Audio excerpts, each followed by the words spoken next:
Hello everybody. Today we are going to discuss about another new histological section that comes under part 4 of the identification of the histological sections, and that is artery.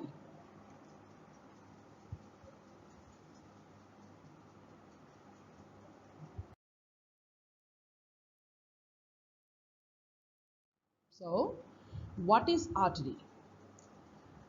You can see in the picture that it's a human body, part of the human body, and all these red tube-like structures are distributed all throughout the body.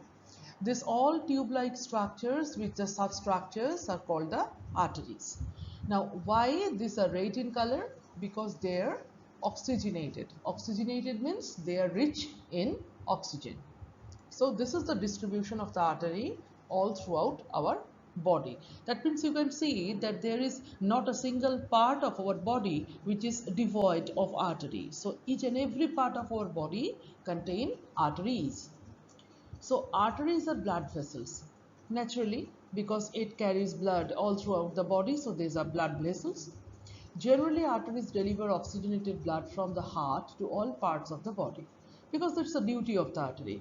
It have to carry the oxygenated blood, that means the blood which is very much rich in oxygen, to all parts of the body, so that the different parts of the body can continue doing their physiological functions with the help of the oxygen. There are exceptions also. That means there are some arteries in our body which do not follow this law. So what are the arteries? There is a pulmonary artery, another one is umbilical arteries. So these two arteries, they actually carries the deoxygenated blood. Deoxygenated blood means the blood which contains more carbon dioxide when it is compared to that of the carrying capacity of the oxygen. So from the pulmonary artery, the blood goes to the lungs for the purification and gets back to the heart. And from the umbilical arteries, uh, it also carries the deoxygenated blood to the placenta. That means umbilical artery carries the deoxygenated blood from the fetus to the placenta. So what are the artery? These are tubular. You can see a tubule-like structure. They are branched.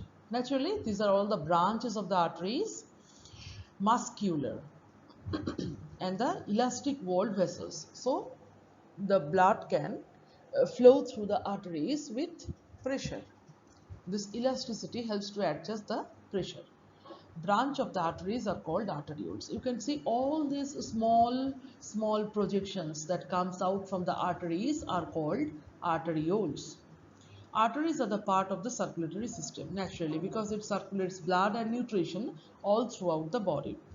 Aorta is considered to be the main artery of the human body. So you have to remember that aorta is considered to be the main artery of the human body. And you should also remember that the exceptions, pulmonary artery and the umbilical arteries, though they are arteries, they carry the deoxygenated blood.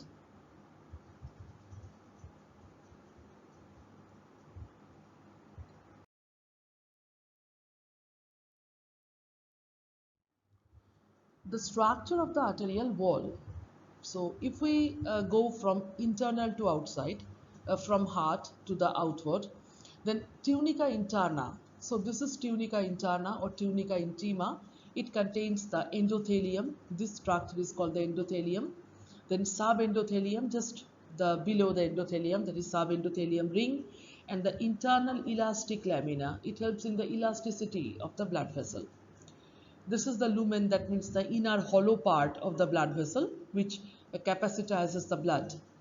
Now tunica media, so this is the tunica media. It contains with the smooth muscle, so this layer is called the smooth muscle, and the external elastic lamina. So there are two elastic lamina, one attached with the tunica interna, another one attached with the tunica media. And the last part is tunica externa or tunica adventitia. This is the outermost part. So this is the tunica adventitia. We see that there is another small structure which is called vasa vasorum. And what is that? It is a network of small blood vessels that supply the walls of the large blood vessels. So it supports the large arteries. It's a Latin word derived from vessels of the vessels. That means these vasa visceram are those blood vessels which helps to supply the required materials to the big blood vessels like aorta.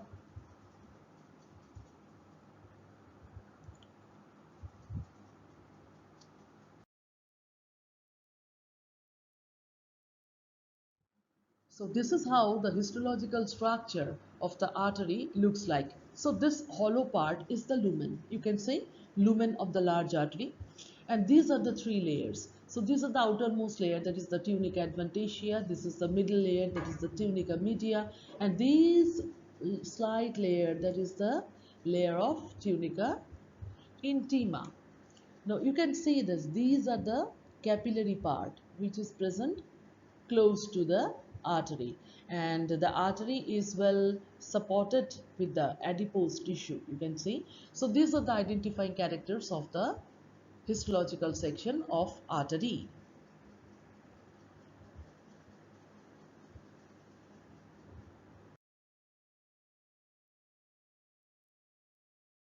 Now, so identifying characteristics are tunica adventitia, which we have just discussed, at the outermost part, tunica media, which is the sandwiched part between the tunica adventitia and the tunica intima, and tunica intima is the innermost part. So these three, presence of these three layers uh, are the identifying characters of the artery, and there's a presence of the round lumen.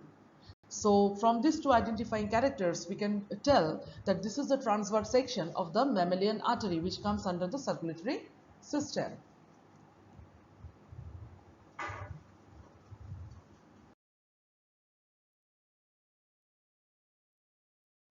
So these are the references for your further study.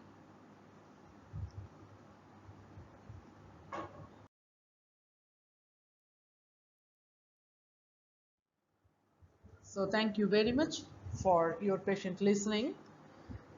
This identification of the histological section, it will continue to part 5, where we are going to discuss about some sections of some other organs of the human body.